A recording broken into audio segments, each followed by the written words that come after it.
historically, right? A lot of folks go back to like the Great Recession and all this stuff. I think when people make assumptions about the price is here today, but it'll be at X tomorrow, whether that's up, down, whatever, I think that's when we really start to set ourselves up for failure. The highs with the lowest lows. That's like these days. World change, he on lockdown. Phone call 3 ways. I just pray that he find God now. It's no replay. On my way up to the top now. When we are talking about real estate investing, there are multiple strategies to get into a deal as well as multiple strategies to get out of a deal. I think the one that everyone obviously knows is long-term buy and hold, cash flow, rentals, all that good stuff. People obviously see what is happening on HGTV with all the fix and flips and how you can buy properties low, improve them, and sell them high for a profit. But those are just two of quite a number of real estate types of transactions. And what are some others that we utilize or others can utilize, especially if they're just starting out or want to gather more information before they necessarily have the money in the bank account to go forward with that purchase? I think when we, like in our business, when we're trying to delineate exit strategies, we think about it in kind of one of two pieces or sometimes both. So it's like we're either doing a deal to capture equity. So we're buying a property at a discount for for a whole variety of reasons, and we can go at length on that. But we're buying a property at a price below market value now, or at a price where we think we can add value to the property to increase its value in the market. Right. And so both of those strategies, or all of the strategies centered around that, are how do I take an asset that we're buying at a value, and then how do I maintain it for a period of time to realize that gain? Like that's all of those strategies are kind of in that area. And then we buy properties for a second reason, which is maybe there's not a lot of equity when we buy it, but it presents the opportunity to get a reasonable return cash flow wise for our purchase. So generally those types of transactions are rentals, or some of the long-term, short-term, like all of that conversation is all cash flow based. So I think there are really two reasons why people immediately invest in real estate. It's like either for the equity play, I want to get a stack of cash, or it's the cash flow. And let's go back to equity versus cash flow. When we're discussing equity, obviously means we're buying at a discount compared to today's value. Yep. And even if homes in the neighborhood have been updated and selling for, let's just say, $400,000, the house needs work to be done to it, and the investor needs to make a profit at the end as well. So typically, we are trying to buy properties at a discount based off of the value it is today, not necessarily the value it could be if the market works out the way we hope.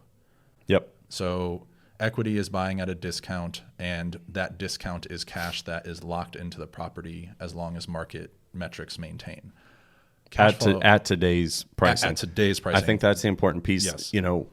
A lot of folks historically, right? A lot of folks go back to like the Great Recession and all this stuff. I think when people make assumptions about the price is here today, but it'll be at X tomorrow, whether that's up, down, whatever, I think that's when we really start to set ourselves up for failure. Absolutely. So in our world, when we're talking equity, we mean purchase price today is a number, and the value of that property today is a greater number. That's right. Okay. So then on the cash flow side, you had mentioned that there is the ability to purchase a property with equity that also has cash flow, but that isn't always the case. And there are times where you may be purchasing a property with very little equity in it, and it's cash flowing much more than a property with a lot of equity in it. So when we are discussing cash flow, you and I still try and find properties that are need some work, and we're able to purchase them at a discount. But there are plenty of people that don't want to go through the headaches and the marketing to find those properties. So is cash flow possible if you're buying it at retail? I mean, obviously we know that it can be done, but is that a strategy if you're looking for an investment property that you would recommend? I think people can do that, right? Like, and there this becomes a little bit of like a market question too. Because for example, Explain that. yeah, you can go to like a Cincinnati as an example and buy today, like right now, right on MLS, buy a $65,000 property there, and that property might rent for $900, maybe even $1,000 or something. But that market specifically, and markets like it, are generally what's called cash flow markets, meaning like you're going to generate cash flow over time, but it's kind of unlikely that in the near term, the appreciation, another value of investing in real estate, or another benefit of investing in real estate, that won't maybe be as present in a market like that.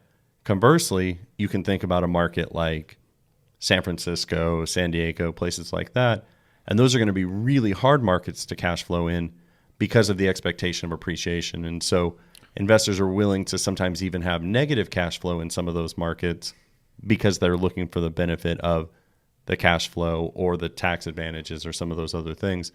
So back to your question of, is it possible to buy a property on MLS and receive some substantial cash flow? It is, but I think what we try and do in our business is not narrowly focus on just one of the benefits of real estate, but try and capture 2 or 3 of them in every transaction we're doing. And that is one of the reasons I think that we have to kind of stay a little disciplined and can't just go on to MLS and just say, okay, we'll take this one, we'll take that one, we'll take these 3.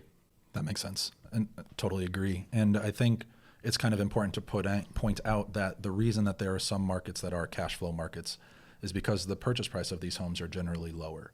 And because the purchase price is lower, that means that monthly payment is lower, which means that there's more room for that spread. Obviously in San Francisco, you're buying $1 million home. What is that monthly payment? Can you charge someone more than that for rent? Maybe, maybe not. But if your property's going up at 12% a year appreciation, it makes biting that bullet a hell of a lot easier. So I think that's great advice. You don't have to buy a property in the market that you live in, as long as you're willing to put on some of the tasks such as property management with, people outside of your market. Exactly. Yeah. And so, in our market here in the Carolinas, our kind of middle of the market is 300,000 to 400,000, generally speaking.